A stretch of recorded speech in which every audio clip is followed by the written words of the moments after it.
what can we say? It has been a hell of a week for Bernie Sanders, and really, it's just beginning.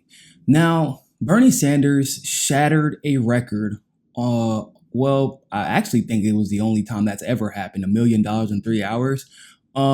There are celebrities who don't make $1 million in 3 hours. They have to work a whole movie, complete a whole album, go on a whole tour, do a whole endorsement deal over the course of several years. I mean, $1 million for 3 hours is unheard of. Like, unless you're on the stock exchange, that's the type of money that Bernie Sanders made for his campaign going forward in 3 hours.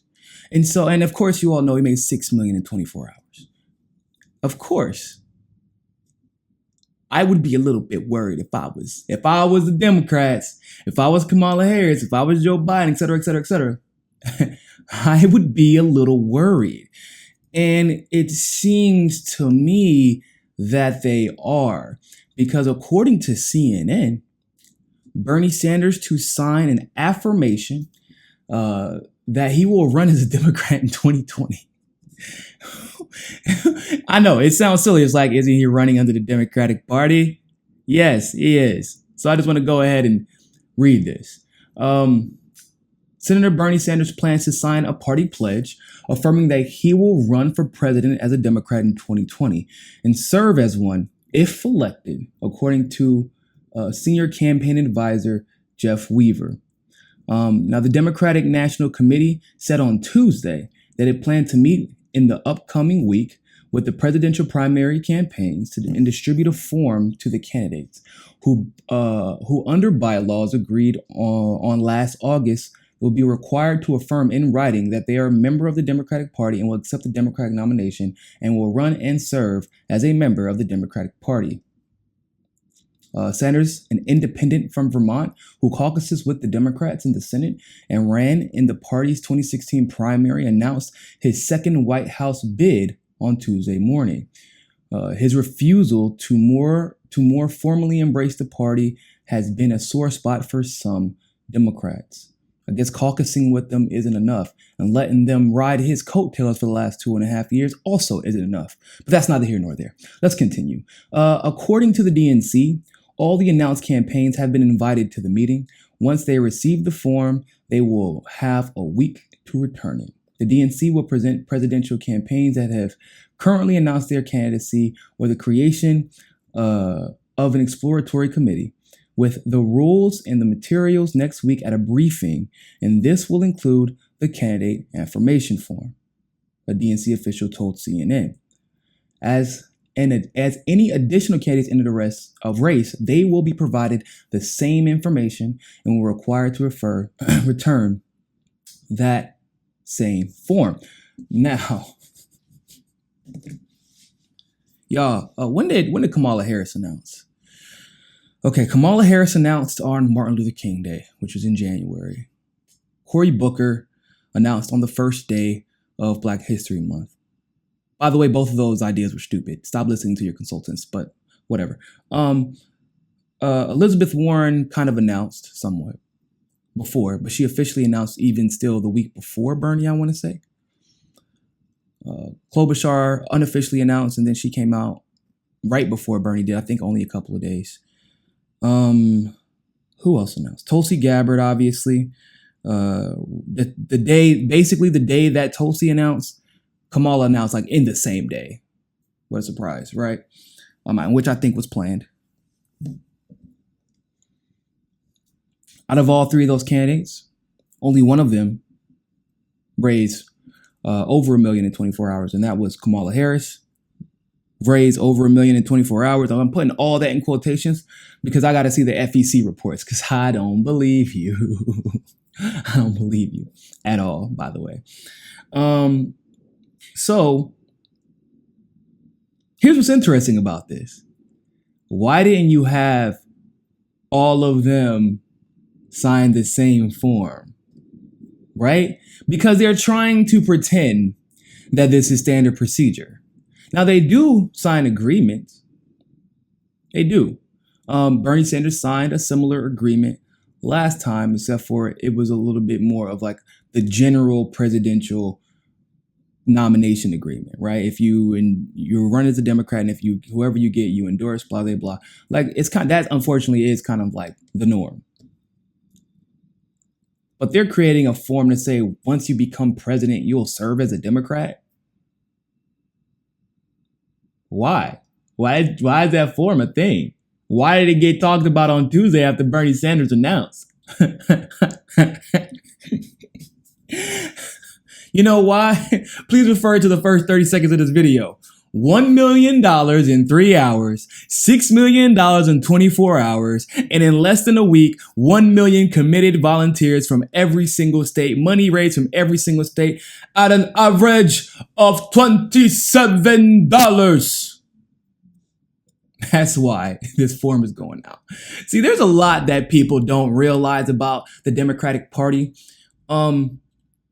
And the differences between the Democratic Party and the Republican Party. The Republicans, as slimy and as weaselly as they can be once they get to office, when it comes to running a fair primary election, because they're very alpha male like mentality where the best man or woman has to win and then you have to deal with that. And everybody comes together to support them almost no matter what after the election is over. They are true competitors in that regard. It's almost endearing in a way, in a weird way. Unfortunately, the people that they put up are literally criminal a lot of the times. Not saying that the Democrats don't, but the Republican Party will unite behind anybody who wins the nomination. These people said the most god-awful things about Trump when they were running against him. As soon as he won the nomination, hey, Trump, can I get on your administration? Is that cool? Can I get a spot? You know, all that stuff I said. Competitive spirit, bro. You know, it's like a rap battle. You cuss each other out. You talk about each other's mamas. You talk about each other's baby daddies. And then you go and shake hands afterwards and y'all best friends. It was like that, dog. Can I have a spot in the administration? Trump's like, of course. I don't take any of it personal. You know, I love you guys. Come here, Rubio. Let me give you a hug. I don't even, we both have little hands, so I wasn't really offended by it. It was kind of a funny joke when I think about it. That's how the Republicans play, seriously. Now the Democrats are different. The Democrats have spent their entire lives, and there's a lot of different reasons, but just sociologically and psychologically, the left is made up of a lot of marginalized people because, well, the right has made it clear how they felt about marginalized people for quite some time. So with that comes this psyche. It's this psyche of I'm going to do whatever I can to win. I'm going to do whatever I can to elevate myself. If that means if I have to cheat you, if that means if I have to cut deals, et cetera, et cetera, et cetera, that's what will end up happening. Unfortunately, it happens. And it's not just in the Democratic Party. By the way, this happens in the Green Party as well. It's just it looks a little different. So with that being said, the Democrats are self-serving individually because the Democratic Party cultivates a culture of individualization. That's what they do. That's the only way that they can get you to do something like take bribes in order to screw your fellow Democrat. Hey, you want this title? Do what I tell you to and I got you. You want this spot in this administration to brag about it to all your friends and family? Do what I tell you and you'll be a part of this administration. Now, Hillary Clinton, being quite aware of this, was able to start running 7 years in advance when Bernie Sanders didn't start running until about May of 2015. Now, what came with that? Now, through my investigations, when I was working with Jan Pack and we had a team of investigators, she had super PAC upon super PAC upon super PAC. Priorities USA, Hillary Victory Fund, Hillary for America, not to mention David Brock's Media Matters, amongst other things that he does. She even had Google in her pocket 7 years in advance. The Hillary Victory Fund specifically was created to launder money from the state's campaign to her campaign and vice versa. So people were actually getting campaign funds to endorse Hillary Clinton. And if you did not, or if you refused to, you would not have any funds given to you from that $900 million campaign that was lit on fire. So What's a little bit different this time? Do any of the candidates outside of Bernie Sanders and Tulsi Gabbard have the recognition that Hillary Clinton has or had when she ran in 2016?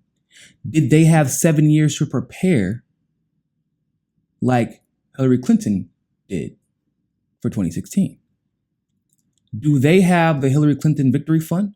They will have Media Matters, unfortunately. But do they have Hillary for America?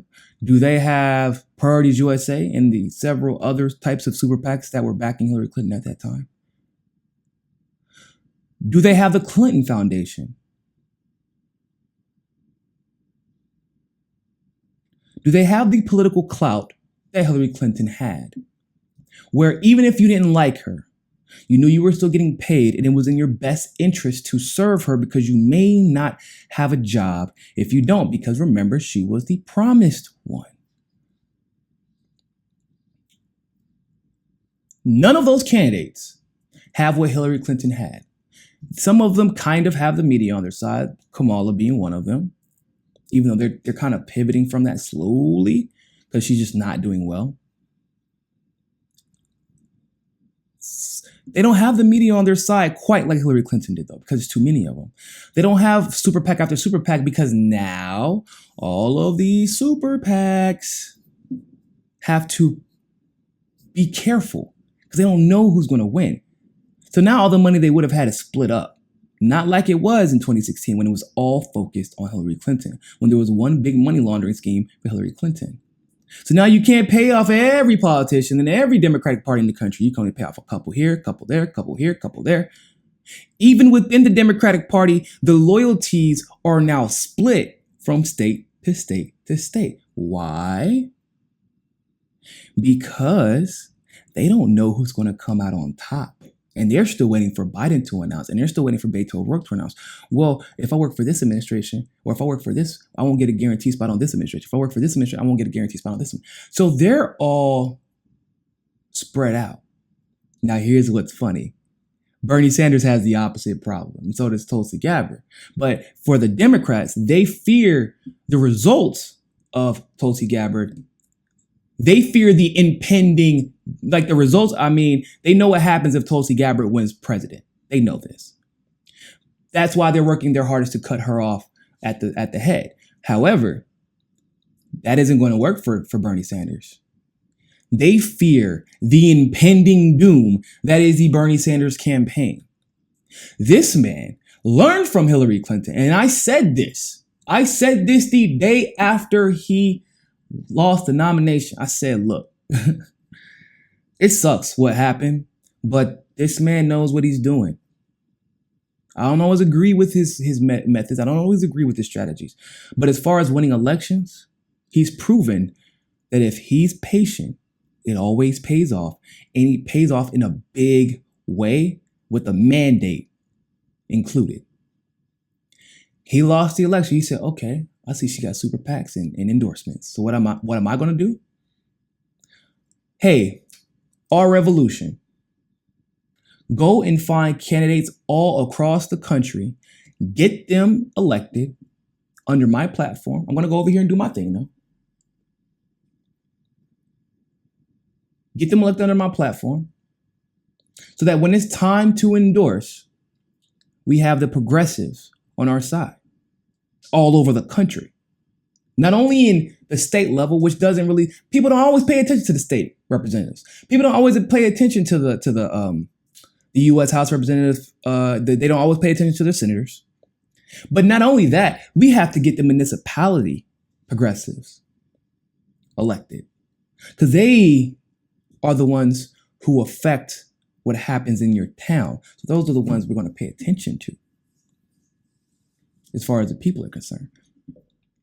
So then he uplifts Ro Khanna, right? Ro Khanna has been, I feel Ro Khanna is a business progressive, as in he's all about the business of being progressive because it's a good career. Nothing wrong with that per se. Y'all know how I feel about it. I'm still a little irritated about what he did endorsing Joe Crowley, especially if he's supposed to be a Justice Democrat who primaries corporate Democrats. But He still has a purpose to serve. And ultimately, look what came out of it. The Bezos Act did do well. He also, Ro Khanna also votes against Yemen. So you got high-level Congress people. Then you get a damn diamond in the rough. That was almost like a blessing bestowed upon him for all of the work he had done. He said, look, Bernie, all the work that you have done, this higher power said, all the work that you've done, all the momentum you've gained,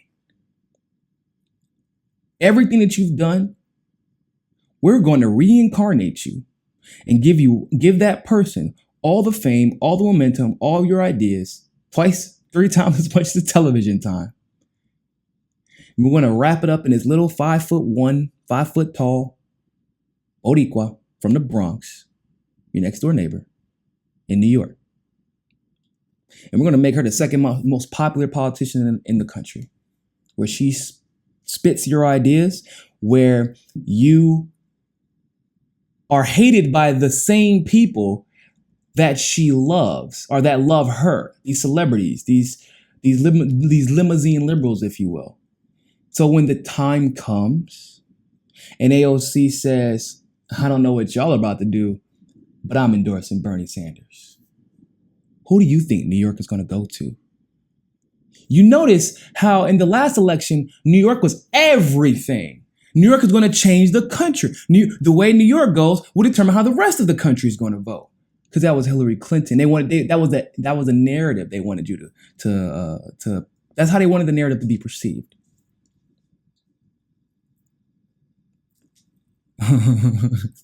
But you notice they're not bringing up how important New York is anymore, are they? Because they know who it's going to. Because who won New York? See, Hillary did win New York. Cheated her ass off, but won New York. But she won the city. Who won the state? Like the New York State area. Upstate New York. Yeah. That was Bernie. Decisively. Easily. Every single county. Every single precinct. Last time I checked, Bernie is the most popular politician running as far as New York is concerned right now. I didn't even know who Kamala Harris was until a couple of months ago. That's a lot of delegates, don't you think?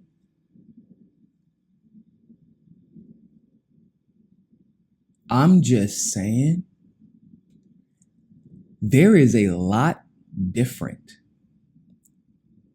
And all the things that Hillary benefited from, none of these candidates benefit from in such a concentrated way that it would affect the outcome of an election. They tried their hardest to push. They tried their hardest to fight the change that is Bernie Sanders, the revolution, honestly, the phenomena that is Bernie Sanders and that revolution that he began. But the Tulsi Gabbards came out of it. The AOCs came out of it. The Nina Turners came out of it. I mean, these independent journalists came out of it. Good God. I mean, what are you going to do about it? That's really the question.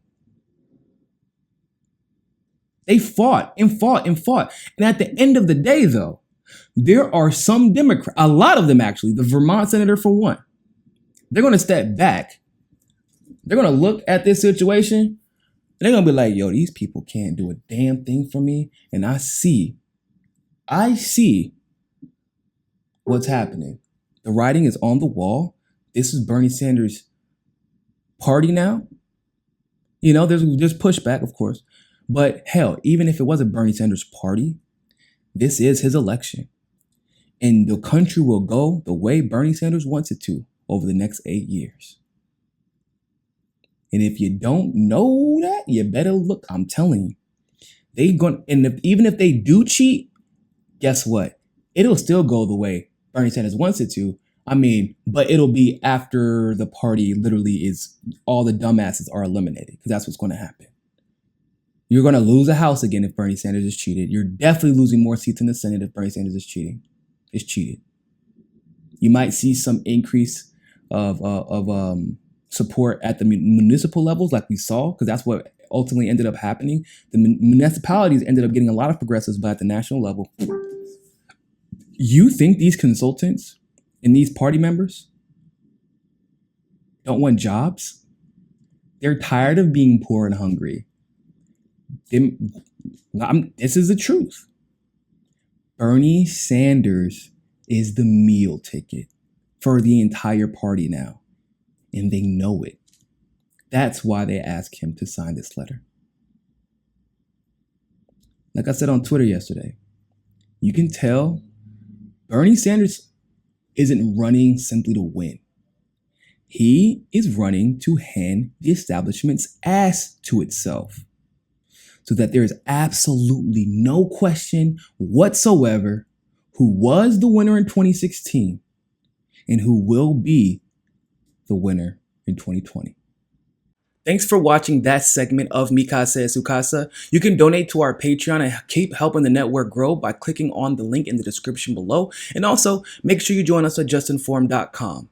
And finally, make sure you subscribe to us on Roku and be part of the very first independent news network on Roku TV. But more than anything else, always remember, find your balance. Peace.